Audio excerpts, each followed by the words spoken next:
Hi, everybody. Welcome to a very special Thanksgiving edition of Podium Picks. Sean Woodland and Tommy Marquez here inside the Working Against Gravity studios.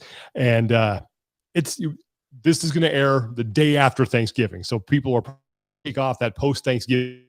Yep. And we're going to talk about our top Thanksgiving traditions. So there's a lot to choose from here. Mm-hmm. There are. And I love that. This is definitely one where I want people to post in the comments theirs below, because I think there's a lot of family specific ones. No question about it. Yeah. Just get a vibe of what makes your Thanksgiving special. And this is obviously primarily for those Americans. If you're Canadian and you had your Thanksgiving last month, won't you give us a good little comment in the section below? Huh? Tell us what your day was all about. Okay, before we get started, though, we want to thank our presenting sponsor for this episode of Podium Picks, and that is Working Against Gravity. And as we have mentioned before, this is a perilous time when it comes to nutrition. They can kind of act like that vibranium shield in front of you, just sort of knocking away all those, those temptations, those things that are gonna cause you to lose whatever gains you have made so far this year. And there's actually a couple different vibranium shields. There's Cap Shield, and then there's the shield in Infinity War that he ends up using that he gets once he has given up his shield too. Yes. But either way, WAG shield for you, and they do that through their nutrition coaching program. They have 2 tracks. Go to workingagainstgravity.com and you click Get a Coach. You'll have 2 options: performance nutrition coaching, lifestyle nutrition coaching. Say you're just like me. You're more in it for the lifestyle. Lose weight, maybe gain some muscle, enhance performance, just feel better overall. Working Against Gravity is for you in that regard, because accountability is key. Having a coach, someone there week to week, doing your check-ins, keeping you on track, as well as having an educated eye to kind of help craft things for you. Because one of the things that I noticed over time is doing your check-ins and stuff like that. I in the mirror every day when I'm brushing my teeth, whatever it may be, and making sure I'm not losing my gains. It's hard to notice the small incremental changes over time, and your coach a little bit more bird's eye view to keep you kind of glued into those little elements, as well as feedback to help you stay on track. And if you're interested in any of this, you go to workingagainstgravity.com. Again, click Get a Coach and pick lifestyle or nutrition or performance coaching. Use the code ELITE50, and that'll get you $50 off your first month. And right now as well, you can, if you're looking at nutrition as a business to become a coach, their nutrition certification program has a pre-sale list going on. That means you'll get a discount. You'll basically get a pre-sale discount. It opens January 11th. In the general public opens January 13th. So you can actually join the pre-sale list now. Go to workingagainstgravity.com and click Become a Coach as well to join that list. Hopefully, like having them on board, get $50 off your first month of nutrition coaching. Okay, Thanksgiving traditions. Now, these are things that are, they're every family has their own. Now, I feel like we have some general ones that will go across lines here and everyone can relate to. And then I think we're going to have some that might just be into specific families. So I believe it is your turn to kick off today. Okay. So Spirit of the Games and Dark Horse. All right. My Spirit of the Games. We're going to call this Sneaking a Taste. That's a good one. So, if you're like me, especially in my later habits, growing up, you had football practice that morning.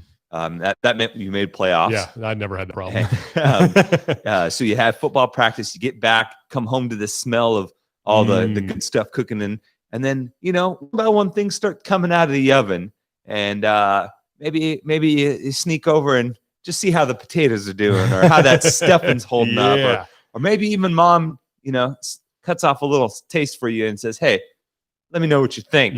And all of those are just a little appetizer for the big show. When the appetizer is what you eat before you eat. Yes, exactly. Or as Marks and Sawyer's appetize me, I'm already here because I'm hungry. What? Okay. But if you're not like Marks and Sawyer's, getting a preview, you know. I call it the movie trailer to Thanksgiving. Yes, that's good. Sneaking a taste is my spirit of the Okay, game. that's a good one. I think everyone can relate to that. Yes. Lord knows I've gone by a couple times, but nope, right on there. All right, so my dark horse, and this is one that is definitely unique to our family.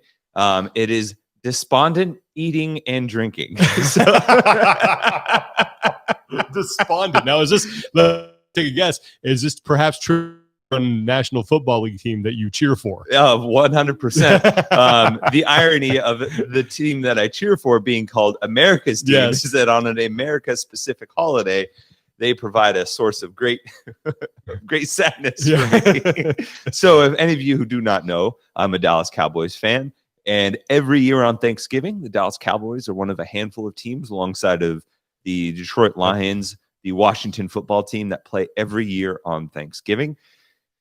And most year, the Dallas Cowboys get my hopes up. Usually they wear their like alternate jerseys, maybe the 2-star from the blue ones with the blue. Yep. They had the old 2-star from back when Troy Aikman was playing, when they won back-to-back Super Bowls, or the new updated 2-star to kind of fit their more like retro throwback with the white helmets. Either way, you're feeling good.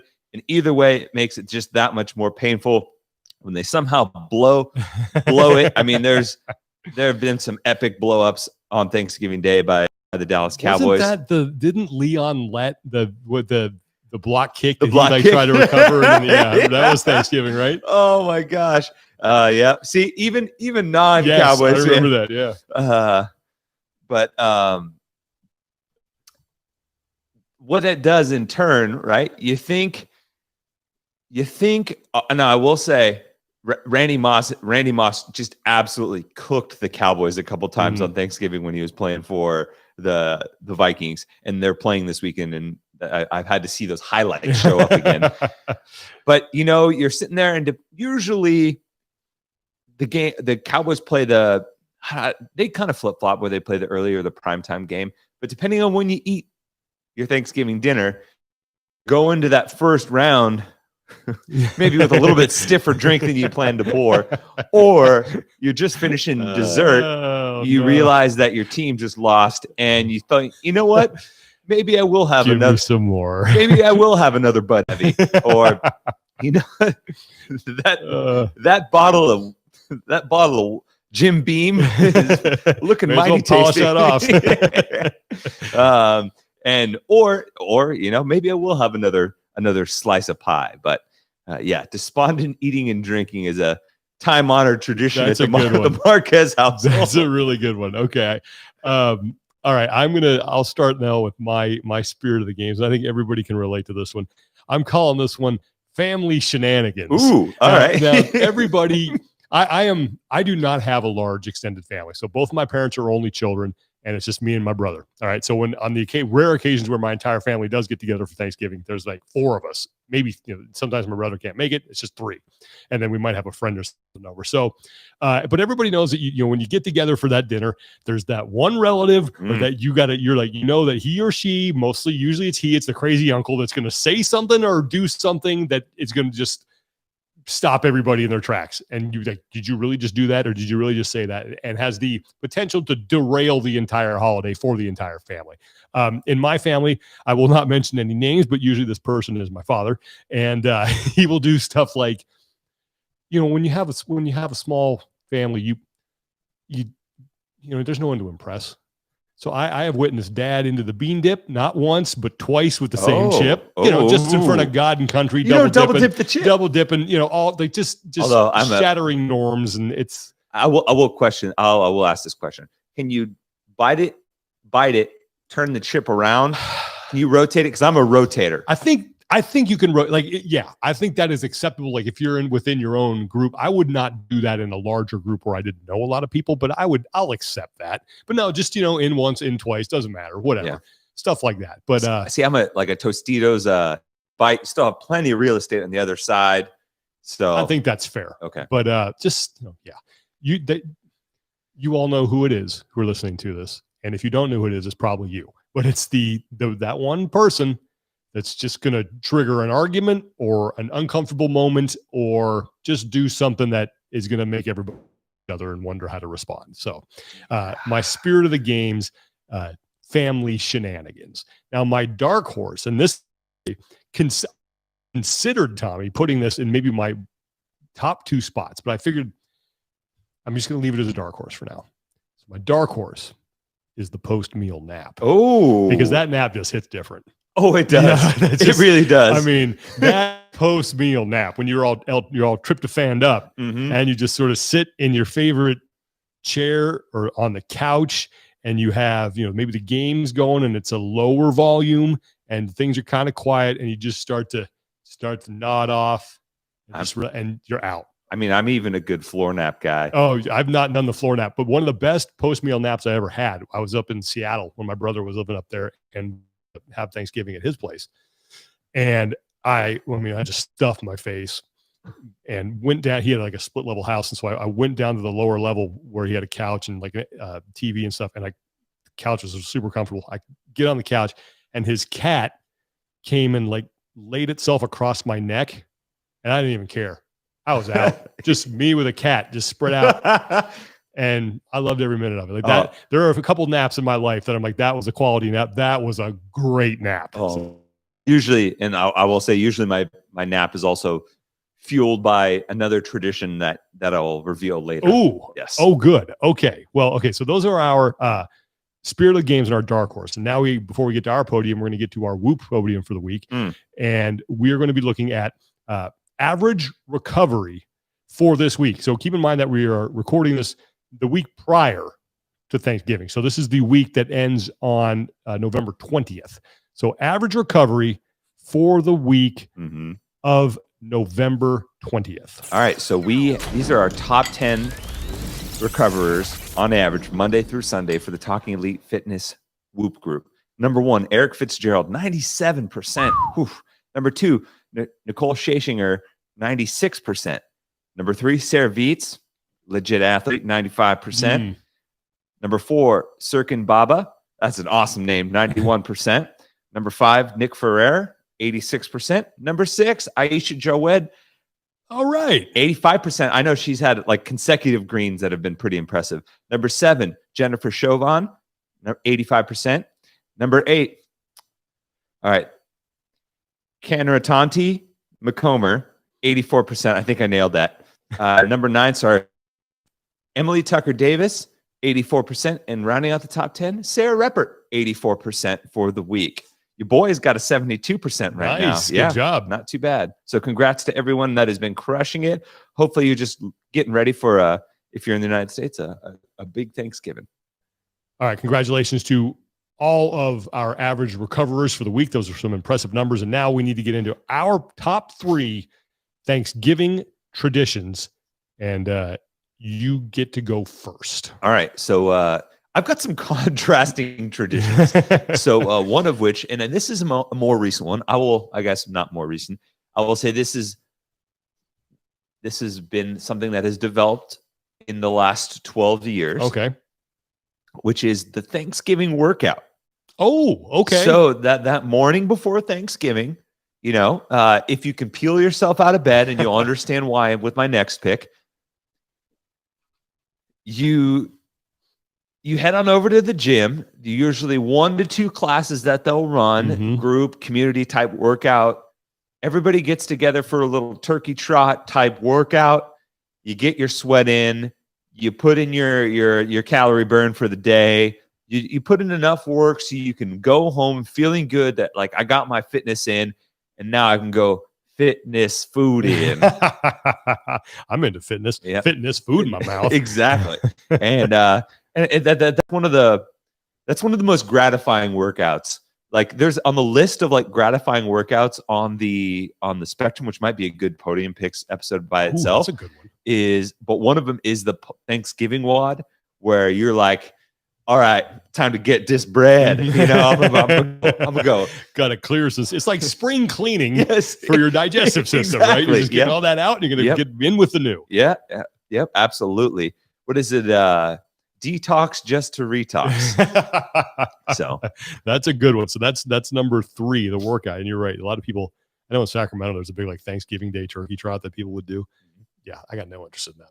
I'm all about One thing on Thanksgiving that's eating the food. One time in lieu of the workout, we all as a gym, a bunch of people signed up for their turkey trot.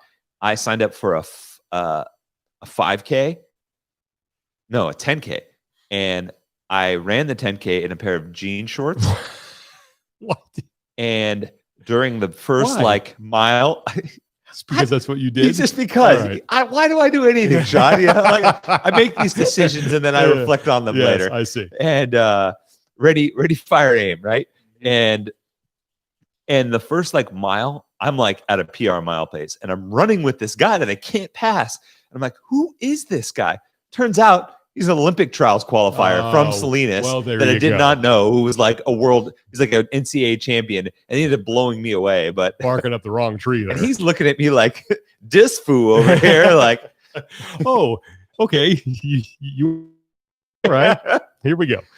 All right. So my number 3, and I think this is probably just unique to my family, but my number 3 is my mother's, and I don't want to say warnings, but pre-apologies about however the food turns out. Mom is very good about, she doesn't want to upset anybody and doesn't want to disappoint anybody. So she's always saying, oh, the turkey will probably be dry. And I'm so sorry that if you don't like it, we can go get something else. And I hope that the stuffing turns out because I didn't do this, or I hope that the sweet potatoes work because I put them in the oven late. And there's just likes to lower the bar on expectations just in case have the turkey and it turns out to be dry. Now, 99 times out of 100, that's not.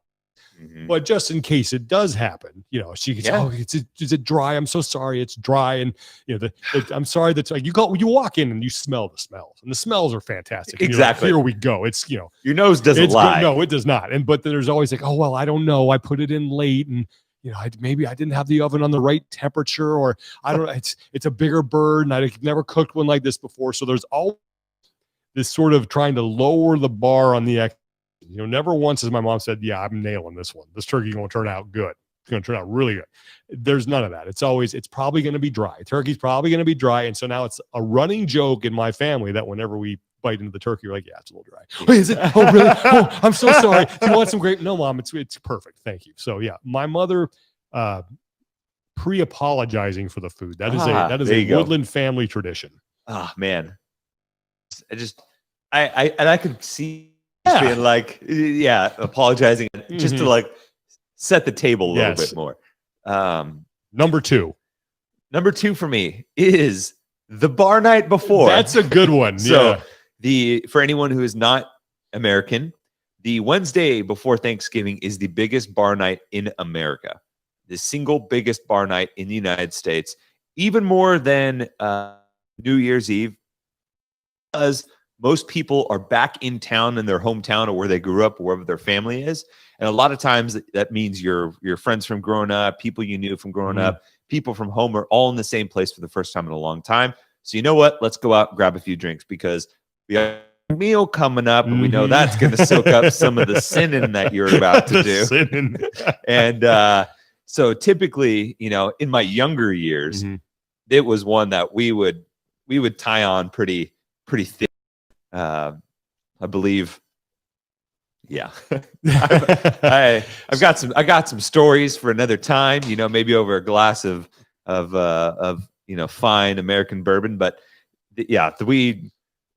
I'm very fortunate that my friends from growing up, we're all still very close, and we all still hang out when we can and go on trips and stuff like that. And so usually that night the gloves are off. And we're getting after it. Yeah, I was relatively late to the whole night before Thanksgiving thing because when it was when I was in TV, when I was in Jacksonville, Thanksgiving was usually during ratings, and it was during football season. So those are the two times I couldn't leave. Yeah. So I never really got to partake in the night before thing until I don't know, probably about 10 years ago was my first one. Oh, okay. So I had missed out on all this. So yeah, that was it was interesting to see a lot of the people that I went to high school with, and there's always one bar you go to, what the bar is going to be. I think that's most people is predetermined. So ours was Players Pub in Fair Oaks that we used to go to, and then that changed to another location. But I think a lot of us, at least people who are my age, have kind of outgrown it a little bit. Maybe we do something a little more less formal, but 10 years ago, when you're in your 30s, it's a good time. Yeah. Oh, It's yeah. a really good time. Usually we'd go to Alvarado Street in Monterey, maybe. There's a handful of different bars. We typically liked the Crown and Anchor, little British pub. You go down, it has a little downstairs area. We got drink deals and all from all the bars. Start at Lala, it's called Lollapalooza. And then if you stayed in Salinas, there's a couple of bars on like Old Town. There's a couple like the dive bars. The King's Den, which is that sounds like a dive. which up a few years back, I used to be in a fantasy football league for that bar where everything is scored by hand, and it's wow, old timer. That is real old timer. Yeah. But yeah, you run a play out of shotgun, you don't get points for it. Yeah. Oh man, and it's like you actually like a lot of money changes hands. In that wow. league. Yeah. Right. It's like you start the season with $100 team bet against every team in the league. So where you finish dictates how much you get paid. Ooh. Yeah. And then you do side bets too. I can see why this appeals to you. Yes. Because it fulfills my inner riverboat gambler. All right. So the night before, that's a good one. I actually probably should have put that on my list. I used to really look forward to. But my number 2, and I'm just going to go right down the middle on this one, is the turkey. I love the turkey. Yes. I love the turkey dinner because really, maybe other than maybe on Christmas, you might get a turkey, but this is the only night of the year, at least here in the United States, that for me, where I get like a full-on turkey dinner with the bird in the oven, with the stuffing and all the fixings. But the turkey, man, I mean, because it's you do like you eat the hot turkey, right? And then you go in maybe that night because you usually eat kind of early. Yeah. So maybe there's part 2 to bar night, where it's a little more informal on Yeah. Thanksgiving because those places are still open. Yeah. You go out and you do your thing, and then you come back and the turkey has been in the fridge. Yeah. And I mean, turkey sandwiches, turkey soup, turkey just out of the fridge, little salt on it, bam. Like, oh, I'll eat that leftover stuff forever. Like leftover turkey is so good. It's almost like pizza in that it's really good the first time, but then you pull it out of the fridge later and it's just as good, if not better, depending on what sort of state of existence you're in.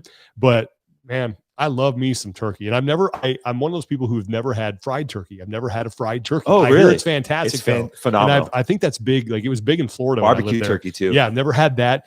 I feel like there's so many varieties of turkey that I have yet to explore that I want to, but ooh. You're like the dad in the Christmas Story, dude. Yes, that's exactly it. I'm a turkey junkie. Like if it's sitting there, I will do that. Like you said, getting the taste. Yeah. I'll be no one's going to notice that. Just rearrange some things and just cover that up. But yeah, I mean, I am a turkey junkie. That's absolutely. So that plays well into my number 1 because my number 1 is actually leftovers. Ooh. So one. so it's the all encompassing of the post dinner turkey plus a little bit of everything. I mean, I would consider myself a leftovers alchemist. I like to experiment and get wild with it, gravy on everything, all sorts of stuff going around. No combination is frowned upon when it comes to leftovers. And there's just something about the comfort in knowing that basically every meal for the next 3 days has been predetermined. There's no thinking whatsoever, except for breakfast. Yeah. And even then you can still mix some of it in. Yeah, exactly. Yeah. And it's funny because when Marston still lived here, we would do brunch with him so that we have some breakfast leftovers too. So you get a little bit of some breakfast. I mean, your week's planned out. You don't got a meal prep. Yeah, so, exactly. Yeah, leftovers. Oh man, that's where my mom's sweet potatoes really shine. Yes, because I feel like the marshmallow variety cold doesn't hold up as well. Maybe it does, but my mom's one that it's like after the fact, you get a little slice of that sweet potato casserole and some coffee, or like in the morning the next day, and oof. I'm hungry. Yeah, me too. But there's always that bittersweet moment when you see the plate and like you've taken the last piece and then you have to put there's no more. Oh no! And you're just man, that I need my leftovers. Yep. You can't cold turkey. Yep, you got to go cold turkey. So that's why they call it that. Probably, yeah. So my number 1 is the stuffing. All right, I love my mom's homemade stuffing, and you make it by You get hamburger buns and you leave them out overnight. Ooh. And then so they get nice and hard, right? Yeah. And then you have to run each one under the faucet water, and like you ball them up, like you squish them all up and you put them together, like you dump all of them in a bowl and you put some egg in, and then you mix that up, and then you put like celery, what else? Nutmeg and some other stuff, and you mix it all up, Yeah. put it in the bird, and then you cook it. Yeah. Mwah. It is the stuffing is so good. Like I've had, and to try and get a fix, like I bought the stuff that you get in the box and made it, and it's just not. I mean, it'll tide you over. In a pinch, it might work. Yes, any port in a storm if you have like a craving. But yeah, when it comes to like the stuffing, man, and that's again to your point that's the leftovers. It really does hold up because it's good cold as well, and you just got to sprinkle a little salt on it, get a little flavor. Maybe you heat it up, but there is something about it that it works cold as well. But for those of you that are lucky enough to have like homemade stuffing, like it's always better. So I'm curious as to what some of the homemade recipes and concoctions for stuffing, or as some people call it, dressing. Yeah. Is, but man, yeah, I always say like if I were on death row and I had like one final meal, like you would have to include the stuffing. Like I need that stuffing. So and I only get it really once a year, and I think I'm in charge of making it this year. So I don't want to screw that up, because if I screw up the stuff, out of the family. So and we're already a small exclusive group as it is. So all right, Sean. I know the pressure is on. Does Sheena get to help? Oh yeah, absolutely. Oh, okay, all right. Yeah, she's not going to leave me in there unsupervised. Yeah, that's a beat laboratory in there. So. That's children playing with hand grenades. You know, that's not a good idea. There's a John Mulaney skit where he talks about like when he realized that like his babysitter was only like 3 years older than him. He's like, it's basically like. It's like asking a horse to look after your dog. It's like you're only a marginally more capable animal than I am. Luckily, she is much more capable than I am. I have a few things I can do okay, but yeah, it's that's phenomenal. No, yeah, I need to be, especially with a meal of this magnitude. I definitely need someone there over my shoulder, because I'll ask stupid questions like, should I crack this egg before I put it in the bowl? You know, like that. Every now and then, like one of those will come out. So, yeah, I'm not the brightest bulb in the Christmas tree when it comes to Thanksgiving dinner, but again, I'm pretty confident in my stuffing ability. I just need the recipe. So, yeah, those are good, man. I'm ready for we're recording this before Thanksgiving, so I'm ready. It's going to be a different Thanksgiving than we had last year, obviously. If you're listening to this, it's already happened. Yeah, get some leftovers. Yeah, we're in a coma right now. Yep. Oh, that's phenomenal. All right. Well, that was fun, man. And like you said at the beginning of the show, this is one where I definitely want to see what people put in the comments for their traditions, because I'm sure there's some that I'm going to look at and be like, well, I've never heard of that. Or, yeah, I can definitely relate to that as well. So there should be a good variety. But that's going to do it for this week, guys. Thank you so much. Hope you guys had a great Thanksgiving here in the United States, and hope you guys had a great week if you're outside of the good old US of A. So appreciate you listening. And for Tommy Marquez, I'm Sean Woodland. We will talk to you next time.